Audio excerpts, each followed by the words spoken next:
fights. It's gonna be some good fights. So I'm excited. I came to support my friend, Raul Valenzuela, and then to see a good unification bout tonight. So it's gonna be a good night. You just missed Jermall Charlo. Yeah. Obviously, we know his big brother, Jermall Charlo. Any chance you guys talk to each other this weekend? I haven't seen him at all. I thought I was gonna run into him. I thought he was gonna be here too. So I'm sure we'll run into each other. We'll make it a little spicy. So we'll see what happens. Do you feel the pressure with the homecoming fight against Lemieux? Nah, man. I feel like I've been fighting in the bubble. Before my last fight, I had been in the bubble 2 fights. So when you go from fighting with no crowd to fighting with the crowd, it's just a whole different experience. So I'm just really excited, to be back in my hometown, especially to fight for another title. It's another big opportunity for me, so I'm just ready to go. I'm excited. Do you have to win the fight or you have to knock him out? Just win and get your hand raised, regardless of how it is, or you have to knock him out to the state? So with me, with every fight I go into, I want to either get a knockout or a stoppage. I think I have 5 straight stoppages, since I came back from my suspension. So that's the plan. I want to go in there and I want to give it. I don't want to leave any doubts in any of the fighters or not any of the fighters, of any of the fans that I won the fight. So the stoppage is always the main thing I'm going for. Do you see this fight going past 6 rounds? I don't think so. I feel like the style that David Lemieux has, it's basically tailor-made for my style to go in there and stop him. But it's not gonna be easy. It's gonna be a hard fight. David Lemieux, I feel like he's really motivated too. He's obviously fighting for another title too, just like I am. So he's a big puncher. I think with the big punches, the last thing to go is the power. So I'm going in there and I'm looking forward to it. It's gonna be a fun fight. Since the Angulo fight, these guys have been increasingly just putting the handcuffs on. They're just shelling up and not trying to exchange. Do you think that's gonna be the case with Lemieux? And has that been tough to get, not the stoppage, but that knockout? It's a little bit tough, but as a professional, as a world class, as one of the best super middleweights in the world, you got to learn how to work around that. If they put the hands up, you go down low. When they put the hands down low, you mix it up to the middle, you go to the top. So it's definitely just helping me in the long run. It's like you got to learn how to deal with adversity. I don't want to be like Edgar Berlanga where he says, I didn't knock this guy out because he was running from me the whole fight. You're gonna get people that run from you the whole fight. It's up to you to figure that out and try to knock them out, even though when they run from you. Are you looking to pursue the Lemieux fight the same way Golovkin did, as far as the same game plan, since he has so much power? Yeah, definitely. I feel like with Golovkin, he had one of the things that made that fight, made it go his way for him was the jab. And for me, I don't really got to go trying to do that because naturally, just the jab comes out for me, and that's my bread and butter right there. But I definitely have a lot of other things I could do, different from Golovkin. I'm not the same fighter as Golovkin, but I feel like I could, I could even get a even more impressive stoppage than Golovkin, because I have a lot of speed. I put my combinations together, so yeah, I'm looking forward to it. After the Lemieux fight, if you can't get Caleb or Charlo next, is Demetrius Andrade the fight you're looking to make, since he's the only one that's willing to fight you? Definitely. I think Demetrius Andrade is only the only other fighter that makes sense. These other fighters I want to get is either Caleb Plant, Charlo, Demetrius Andrade, even if we get Edgar Berlanga in there. And if not, I think it might be time to go up to 175. I've been trying to make all these fights happen for a long time, but I feel like right now, when I win the WBC interim title, I'll have a little bit more leverage. Mm-hmm. But if I can't make them happen, it's because the fighters don't want to fight and take the fight with me. And so I think it might be time to go up to 175. What about the possibility of fighting David Morrell Jr. then? That would be a great fight too. So there's a lot of good fights on the table. So if we could get any of those fights, those would be the fights I would love to get.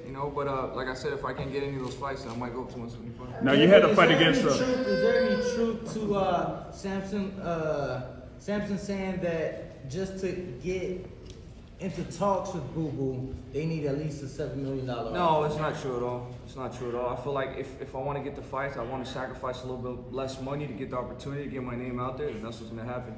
Everything comes to me and my dad first. If we decline to fight, because we're not, it comes from us. I'm not going to say, I'm not. If I don't get $8 million, I'm not going to take that fight. I've never even made $8 million. And why would I decline a fight with Boo Boo Andrade? I feel like you have to look at the opportunity first, and whoever shines from there, then after the fight, you'll get $8 million. But I wouldn't decline that fight for no $8 million. And you know what? I also got in touch with Boo Boo's father also, if he's watching. Shout out to him. He's a great person. He told me that this is his last fight. and they're gonna be free agents. So we are working on that fight, me and his father right now, and try to make it happen. You know, they said that they're willing to make that fight, so we're excited. Hopefully that fight can come up, man. Now, Jose, you were talking about the thing there with Paul Andrade, and he pretty much like gives you and David Benavidez the same respect as far as like, you know, that's like a fight that they're, you know, entertaining, but they just give y'all so much love. Of course, you know, nobody wants to fight for Bubu Andrade. You know, he's a slick fighter. Everybody says that he's a terrible fighter. He's not a terrible fighter. He's a dangerous fighter. That's why nobody wants to face him. We're willing to take that challenge. I think David can stop him. You know, we have to work on closing the angles and cut the ring off and attacking that body. You know, he has to move around and find a way to beat David. Also, I think that's a great fight for both of them in order to go to the next level. Hey David, would you rather fight Andre after you guys force Canelo to vacate the titles than fight in a unification, or you don't care about it and you'd rather fight now, just unifying the interim title? I don't care. I feel like whatever fight comes first.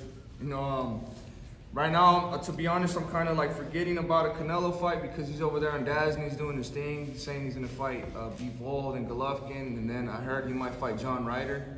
You know, so like I said, I feel like I gotta take this route and fight everybody over here, and then at the end of the day, that's gonna give me more experience that I need, because at the end of the day, Canelo, he's where he's at because he has the experience. You know, he's fought a lot of great fighters, so I feel like if I go the same route, fight all these great fighters, beat them, I will have enough experience to go in there and feel more comfortable with the fight with Canelo. Do you think question? One, how much does being a family man and a father change you as a person and a fighter? And you have to get that Canelo fight before his career is over with. It's not now you gonna chase him now before he hangs him up. You gotta see him. Yeah, I think I still have a long time to make that fight happen. I don't think he's retiring anytime soon. I think, what is he, like 32, 33? 31. 31, so, I mean, I don't think he's even thinking about retirement, especially the way his career is going right now. So, for me, you know, I'm getting older, you know, I'm getting more experience, I'm getting stronger, you know, I'm feeling even more comfortable in the ring now. So, if it happens now, or 2-3 years, you know, I'll be ready for whenever the opportunity comes. But as for me, and you know, being a family man, having my family here, you know, this is just the best. You know, it gives me all the motivation I need in the world. You know, yesterday we were at the gym. I was with my wife and I was with my son, and he was right there throwing some punches and stuff. You know, so it makes me happy. I feel like when a boxer that's happy and has a motive, is working for him and his family, I think he can't be stopped. Let me ask you, David. You know, I know you brought up a lot of names in this interview as far as the guys that you'd like to fight at 168. With the exception of Canelo out of the equation, who do you feel would possess the most challenge for you as far as the fighters such as Charlo? To be honest, I have to be 100% ready for all of them. They're all good. That's why this is a different level right now. You know, I can't tell you who's going to be hard and who's going to be not because I haven't been in the ring with them. I mean, they're all pretty good, so you just have to be ready for all of them. And you can't go into a fight thinking that this fighter, oh, he's not going to hit hard, or he's not going to be fast. Because sometimes you go in the fight thinking like that, you might get surprised. So I feel like everybody I go in the ring with, I got to be 100% ready for. Do you think, Plant, go ahead. That's what I was going to bring up right now. You know, the fight that we really want, that we really worked so hard for it, and it was. I did talk to Luis de Cuba's, Caleb Plant's manager. He says that I'm not David's manager, that I'm just a trainer. I am David's manager, and I did reach out to Luis de Cuba's to make that fight with Caleb Plant. We were talking, Luis tried to do the best to make that fight. We were working on it, and he declined. You know, he says that he wants to fight the best. He wants to fight whoever's up there. He wants to get up in the top right away. Why not make that fight? It doesn't matter what happens with David. David's only 25 years old. Why not fight in September? Why not fight in December? Pick the day, whatever day you want, you know. Stop making all the excuses and let's make it happen. That's the fight we really want to do with Caleb Plant. So whatever happens, I'm pretty sure David's going to come victorious on May 21st. Let's make that fight happen with Caleb Plant.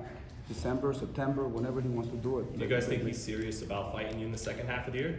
I mean, I don't know. I hope so. I mean, I'm serious. I feel like we've given this fight, you know, we've let it, you know, marinate as long as possible. And I feel like now it's going to be even a better position because once I get the WBC interim title, there will be no excuse not to fight. You know, he said he wants to get back up to give a rematch to Canelo. This is the best step to do it. What do you guys think when he was saying, well, now they made me an offer now that I was tied up with Anthony Durrell and He declined. He doesn't even have a fight with Anthony Riddell. Anthony Riddell. Well, before, and I mean, we've been in camp for like 5 months, man. And if they were really serious about it, you know, they could have been like, you know, the WBC could have made the fight with me and him mandatory. You know, if his team would have got in contact with the WBC, I mean, he fought for the WBC. I mean, he's still ranked up there. I think he's ranked higher than David Lemieux, so they could have made that mandatory. So what would have been the problem? It would have been no problem. We could have made that fight happen. Just like when he fought Caleb Truax, we're in camp for the same time. You know, if he was as big and bad as he said he was, why would he need to just take the fight with me instead of Caleb Truax? It's because he was waiting for a fight with Canelo. That's why I'm saying, you know, with me, it's a big risk, very little reward, and that's why they don't have confidence in themselves. That's why they didn't take the fight with him. But what if it's a thing like you don't jump in there with a killer like Benavidez right after a loss? You gotta He said he wants to fight the best. He says that we're running away from him, but so I don't understand. You know, why not? You know, admit. You know, and say, you know, okay, let me build up. I think he needs a tune-up. I think he's done. You know, I think we're gonna retire him. You know, in my opinion. So you know, and the thing I want to say about these guys too. You know, I don't like any of these guys too, but to be honest, I need all of them. You know, to get to the next level I want to get to. I don't like Charlo, I don't like Caleb Plant, but for me to get to become a pay-per-view star that I really want to be to, I don't have no shame in saying I need these guys to get to the next level, because we all need each other. You know, if I get a fight with Caleb Plant, whoever wins that fight, that gets elevated, and then we become even better. We become a even bigger draw. So that's all that is. Steven, do you think we'll be able to see David against Charlo or Plant in the next 12, 18 months? Or look, it makes sense, and I think, you know, one thing that the pandemic reminded everybody is it can all be taken away at any minute. This can all disappear. So I don't think it's a coincidence that coming out of the pandemic, that we have had no issue making tough fights. When you look at our entire schedule, it's all tough fights. No one's getting an easy break. I don't think that's a coincidence. So we're in a period right now that I think is, you know, and it's throughout the sport. And so I do think that, you know, this has had an effect on people, and those are fights that need to be made. There's, you know, life is short. Let's do it. Let me ask you, David, there is, you know, in pro boxing, there's a lot of successful father and son duels and unsuccessful. But what makes your pairing with your father, you know, stick out from the rest? To be honest, it wouldn't happen any other way. I wouldn't want to be with anybody else. I wouldn't want to train with anybody else. And with just the trust we have in each other and the bond we have, it can't be broken. I feel like it's not different from any other father and son relationship. I think it's just that we just don't take no for an answer. And we stay there, we work. We've had thousands of hours training in the gym, you know, thousands of sparring sessions. Like literally, I've been training since I was 2 years old. And it's just, you know, I feel like we always had it in our mind that if it wasn't going to work out, it wasn't going to work out. But at least we trained as hard as we could. At least we knew we put everything into it. And to this point, everything has been good, and we're still going. We're getting stronger. We're getting better, thinking better as a team. Everything is getting better. So let's just keep it going, and that's how it is. Jose, why are you never over the top about your son? There's a lot of fathers like my son would knock out Sugar Ray Robinson, you know, and but you mean you always believe he'll win the fight, but never like over the top. Oh, you know, I have a lot of respect for everybody. Everybody's a dangerous fighter, man. You know, you can't just say, I'm gonna go and knock these guys out, you know. At the end of the day, you know, it's just whoever comes best, you know, and my job is to get prepared and get ready for that day, you know, and try to focus and get the discipline that we can, just to come 100%. And I believe that I haven't done anything yet. We're barely touching the surface, you know, so we have to keep working hard, and we got to stay focused and disciplined, and that's my job, you know, to get up every day and keep doing what we've been doing, you know. And I think too, it's not that easy to knock everybody out like that. You know, people say that, oh, I'm going there not. But if you do everything right, you know, I feel like if you don't put that pressure on yourself, if you just go in there, do everything right, follow the game plan, the knockout or the stoppage comes by itself. You got guys like Rolly and other guys. Oh, I'm gonna knock this guy out first round. That's just putting way too much pressure on yourself. Do you think there's any chance he does? How do you see that fight go? Hell no. If he knocks him out, it's not going to be in the first round. I don't even think he'll get close to knocking him out, but it'll be a good fight. I feel like Rolly, he's the type of fighter that if things don't go his way, he'll try dirty tactics. But I think Gervonta Davis is just too good of a fighter all around to even him. We've never even seen him be hurt. You know, so how's Rolly gonna go in there and knock him out in the first round? Now, David, you had your fight against Davis last year, which was in the state of Arizona. It was a very good crowd for that. You had your brother there also fighting. But going from that into this particular fight against David Lemieux, how's that being fighting in your hometown with, you know, the status that you have at this particular point? I think it's going to be even better this time. You know, last time I feel like a lot of people didn't go. Well, not a lot of people. They got filled up, but the people didn't go is because they thought that, you know, something would happen because I pulled out the first time because of COVID. So a lot of people were scared. I think they said they sold like 2,000 tickets the last day, and they said that's unheard of. But this time, since it's going to be a WBC interim title, a title fight against another great ex-champion, you know, people out there love me. I got a lot of fans out there, a lot of supporters.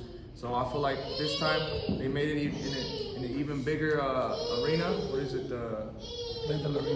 Talking stick, right? Yeah. Talking I think stick so, yeah. resort. And that one's even bigger than the other one we fought at. So you know, I'm excited, man. A lot of people are gonna go, and I'm gonna definitely put on a show. I've been working hard, so it's gonna be great. This is a question like we all can probably talk about it. I know Mr. Espinosa back there. We're talking about a lot of people in here, and we're seeing tomorrow is a Cuban fighting in there back there, and it's another Cuban that can be on your way, David Morrell Jr. Great guy. He basically came to the U.S. made already, world champion, 5 fights, already WBA champion. When we can be talking about making this fight happen, it's a fight that a lot of Hispanic people be talking about. You and Morrell in the ring, 2 big guys that can collide in a big fight. Yeah, definitely. If we can make it happen this year, then I'll be all for it. You know, David Morrell is a great fighter. You know, he's very technical. You know, he's had a big amateur career, and I'm down to make that fight happen whenever. I seen him yesterday. You know, I gave him a handshake. He was a cool dude, and I'm ready to make that fight happen whenever. What do you think about that, Mr. Espinosa? Is a possibility? It's going to make the numbers when we're talking about what is happening tonight in here and seeing this combination, Mexico, Cuba, and a big guy in Morrell? Well, you know, putting nationalities and ethnicities aside, the reality is it's 2 of the best fighters in the division. And whenever you do that, we saw that last week. We saw that with Fundora and with Lubin. When you put the 2 elite guys in, you usually get something memorable. So that's the motivation, you know, on that fight. Now, you know, personally, I think, you know, I know, you know, David and his family probably, you know, want this as soon as possible. I'd like to see Morrell get a little bit more exposure yet. Let him grow. Let this. I'm not a fan of sort of marinating, so to speak, but you know, he hasn't fought on Showtime yet. He's going to fight on Showtime. We'd love to build up his audience, make that a really big fight, because that's that's skill-wise, it's 2 of the best guys in the division without a doubt. Jose, like they said before, you the kind of a trainer and that keep it for real. You go all about your son, but how big and how important do you see that collision in between Morrell and him? I mean, that's a big fight, man. I can't, you know, it gives me chills, you know, just to think about it. That's a fight that also another fight that's very dangerous, a good fighter. And like Espinosa said, you know, we just have to wait and we keep working, staying focused, and whatever comes, you know, whatever they say, you know, we're ready to do. We're here to work, and that they do a great job, you know, of the fights that they're doing. Al Heyman, Luis de Cubas, and the whole team, man, they're doing a great job. We just go to the gym, work, and we just wait for the date and the opponent. We never said no to an opponent. To this day, no, we never said no to no one. So we're just here to fight anybody, and I think that's a great fight, and I can't wait to make it happen. And David, It's good with a good diet, dedicated diet. It's not easy, but I can make it good. And that's so I've been in camp since like January 15th. So I've been on top of my diet and top of my water, so everything is going good. It's very easy to make. And that is a lot better than a couple years ago. Yeah, it's because I feel like when you get as a professional, you know, you got to pay dietitianists and nutritionists. All this stuff costs a lot of money. That's why a lot of people don't know how to cut weight sometimes, because you got to pay, you got to see the formula and see how it comes out, and sometimes it doesn't come out cheap. You know, a lot of these nutritionists, they don't want to show you everything for free, so you got to be with them for like 1 or 2 years and then see how everything goes, and then you just follow the steps down like that. You know, it's very easy. It's in the morning, everything has to be at the same. You got to get breakfast, you know, 2-3 eggs, maybe a tomato, for lunch. chicken breast, tomato. At night, salmon, tomato, but then the thing that's very important too is the 2 gallons of water every day.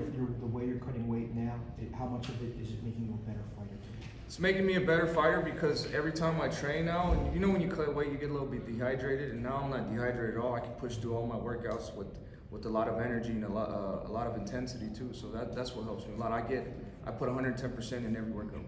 So this is we're going to see a lot better version of you. Yeah, definitely. And David, Shakur Stevenson, I'll quote him. He said, "David Benavidez is a bad motherfucker, and that he thinks you're the toughest fight out there for Canelo." What do you think of his fight with Oscar Valdez, and what he had to say about you? First of all, I just feel very honored, from getting a compliment like that from an Olympian, a silver medalist. He's a great fighter. I feel like he's going to be unified champion in multiple divisions one day. So I feel very motivated by just hearing him say that, and I feel the same way about him. He's a great fighter. He's probably one of the best 130-pounders in the world today, and I feel like he's going to go in there and he's going to beat Valdez with no problem. I think it's going to be very difficult for Valdez to even catch him, or to catch Stevenson's counters.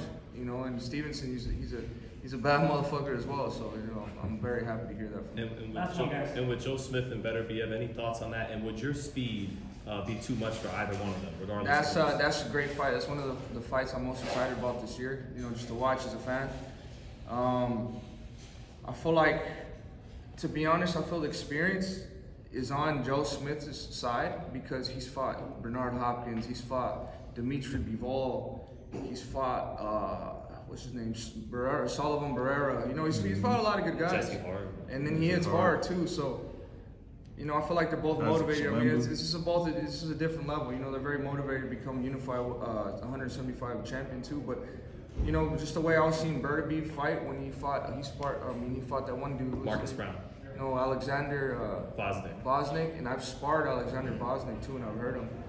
So just seeing that he had a successful Beterbiev makes me think, what if I go up there? Now I'm sure I could touch, Beterbiev for Joe Smith, because I have the speed and I have the power, and I think going up to 175, I'll be even faster and even stronger. And then obviously he's been dropped before, so has that kind of like put an idea like, oh, if Callum Johnson dropped him, like I could definitely drop him or hurt him? Yeah, definitely. I feel like I could hurt anybody I put my hands on, anybody. But like with knockdowns like that, I don't think, oh yeah, he has a weak chin, this and that, because this is a flash knockdown, to be honest with you.